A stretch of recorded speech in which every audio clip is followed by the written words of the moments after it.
Bueno, vámonos a más información y es que usted recuerda a esta niña, a Sahara Ailín, esta menor que ha sido señalada por la muerte de Norma Lisbeth. Esto fue allá en Teotihuacán. Bueno, ya fue vinculada a proceso este fin de semana. Al adolescente de 14 años apenas se le acusa de homicidio calificado y la aprehensión se le realizó tras una orden de cateo en un domicilio ubicado en la colonia Santa María Cozotlán. En México, 18.782.000 alumnos de primaria y secundaria son víctimas de bullying, de acuerdo con la Organización para la Cooperación y el Desarrollo Económicos. Esto representa para la Comisión Nacional de Derechos Humanos el 40% de la población escolar de instituciones públicas y privadas. Según información del Consejo Ciudadano para la Seguridad y Justicia, el bullying se incrementó en 85.9% en 2022, comparado con el mismo periodo del 2020. De las denuncias reportadas, el 55% tiene entre 12 y 15 años y el 56% son mujeres. Sobre las agresiones más concurrentes se encuentran la física con el 30%, la verbal con el 23%, la psicológica con el 17%, la cibernética con el 14%, la exclusión con el 8% y el acoso sexual con el 7%. Mientras tanto, otro problema aqueja a México: el consumo de las drogas duras como la heroína, cocaína y el crack en adolescentes y jóvenes de entre 15 y 24 años aumentó en 15%. La marihuana aumentó en 17% y el alcohol en 14%. Actualmente, una nueva droga tiene en alerta al gobierno mexicano. Se trata del fentanilo, y es que es 50 veces más potente que la heroína y 100 veces más que la morfina. Milka Ramírez, Heraldo Media Group. Pues así es, este no es el único caso que se vive en nuestro país. Todos los días niños y niñas son víctimas de este bullying y de las adicciones también que se han incrementado, como ya escuchábamos. ¿Qué está pasando? Agradezco que esté con nosotros a Juan Martín Pérez García, quien es coordinador regional de Tejiendo Redes Infancia en América Latina y el Caribe. Como siempre, mi querido Juan Martín, gracias por estar con nosotros y ayudarnos, por lo menos a entender o dejar algo en nosotros para saber qué hacer o cómo poder hacer algo por nuestra infancia y nuestra adolescencia aquí en nuestro país. ¿Cómo estás? Bien, querida Sofía, gracias por esta oportunidad. Y mira, yo creo que compartimos todas y todos la indignación por este hecho. También, por supuesto, tenemos que preocuparnos porque no solamente es este acontecimiento que tuvo un desenlace por ahora terrible, pero tal y como ustedes lo han reportado, pues son miles de casos que están sucediendo en todo el territorio nacional. Y por supuesto que no tenemos que acostumbrarnos o pensar que como es normal o nos pasó, se debe de quedar así. Tenemos que evitarlo y esto se llama prevención. Y hay varias cosas muy concretas, Sofía, que se pueden hacer. Esta es la primera y más importante, es que se pueda conversar en casa y hablarlo como una realidad que puede estar sucediendo, aunque las personas adultas no lo tengan presente o sus hijos e hijas no lo hayan compartido con ellos, pero estos hechos son una oportunidad para hablar, para saber cómo están ellos. Cualquier espacio de convivencia tiene que ser sano, agradable, tiene que ayudarte a crecer como persona. Si la escuela ya no se convierte en un lugar seguro, es un lugar de ansiedad, es un lugar de violencia, pues claramente los niños y niñas no van a poder aprender, va a haber bajo rendimiento escolar.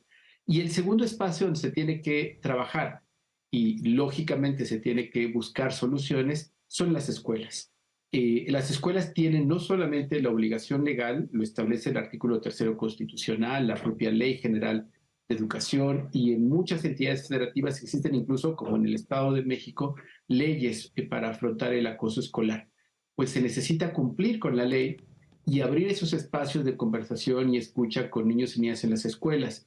Porque quisiera anticipar, querida Sofía, que uno de los riesgos mayores que tenemos en el ambiente de violencia y de punitivismo en este país es recurrir nuevamente a prácticas ilegales como revisar mochilas, digamos, separar alumnos o etiquetarlos por apariencia.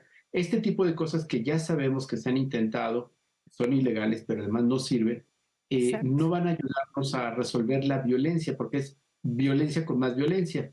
Y hay un tercer tema central también, y es la obligación que tienen las autoridades, en este caso, pero sobre todo en esta escuela concreta, por lo que se sabe de las entrevistas que varios periodistas y medios recogieron, ya tenían varios casos, incluso el citarse afuera de la escuela, 50 metros de la escuela, era algo más o menos recurrente. Entonces hay bastantes omisiones de parte de la escuela, del sistema de salud, que permitió que una niña muriera 20 días después de un hecho así. Esto es realmente inaudito y no se puede quedar así.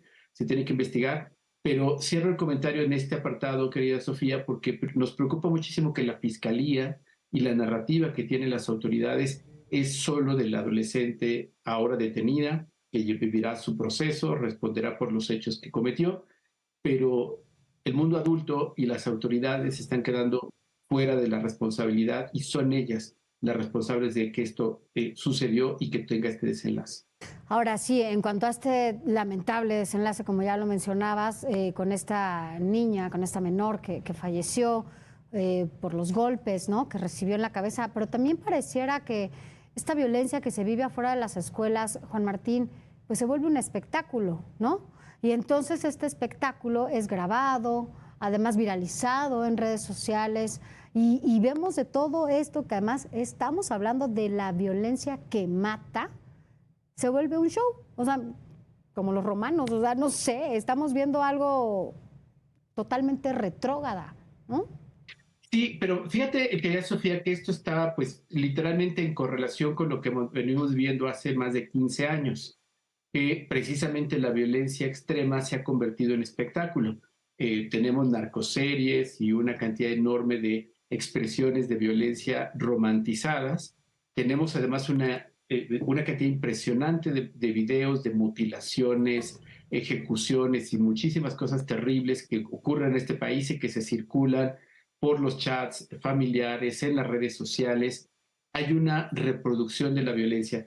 Quizás valdría la pena recordar a Rita Segato, esta investigadora brasileña, que ha señalado que volver, por ejemplo, ella específicamente se refería a los feminicidios.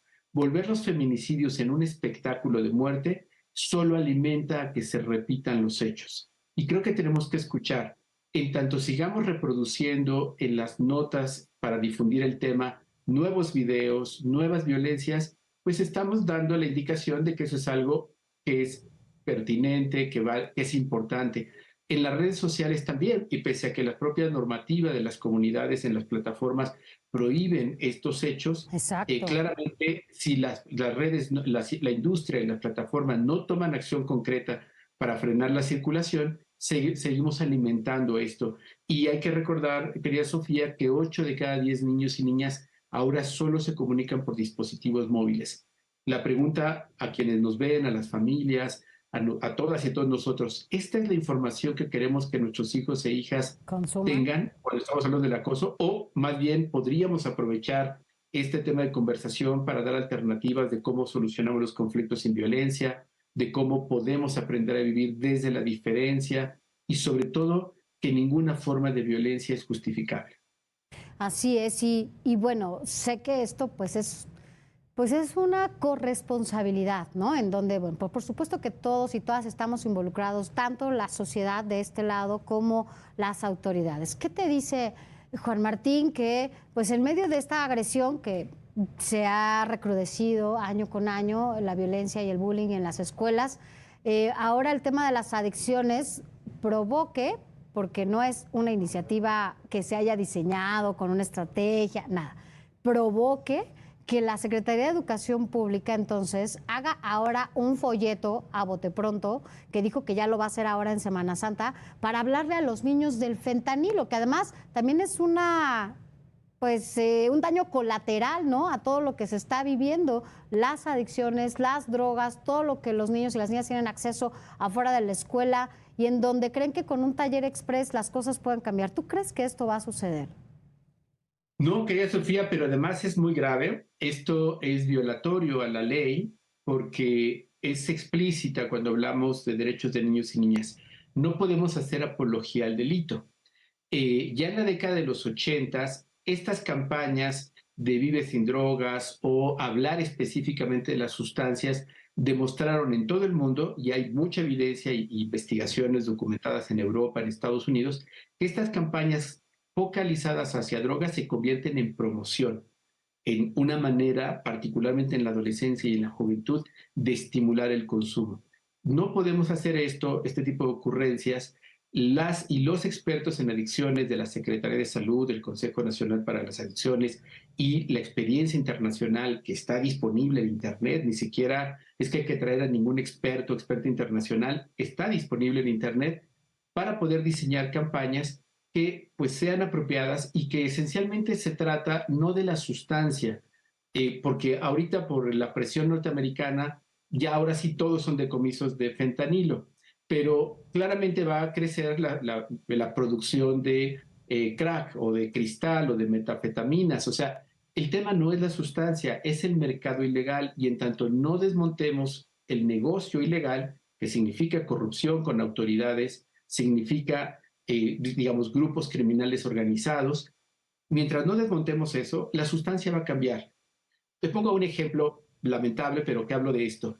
En la década de los 70s, 80s, quizás el público, particularmente los mayores, recordarán la época del pegamento, el Resistol 5000. Sí. Y entonces a alguien creativo se le ocurrió ponerle una sustancia vomitiva para que cuando las personas consumieran esta sustancia, claramente les diera náuseas. Y funcionó. Pero como no era la sustancia, se migraron al solvente.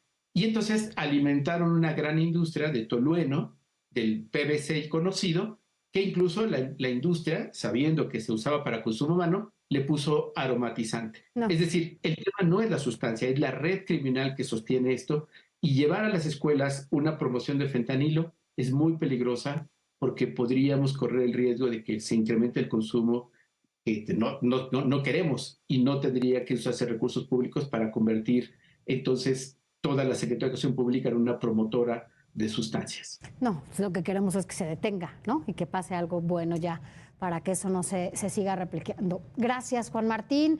De todas maneras, te seguimos escuchando porque eres parte de la familia de República H. Así que gracias siempre por estar con nosotros con estos temas y hablemos seguido. Gracias. Gracias, querida Sofía. Gracias a ti y a tu público. Gracias. Gracias.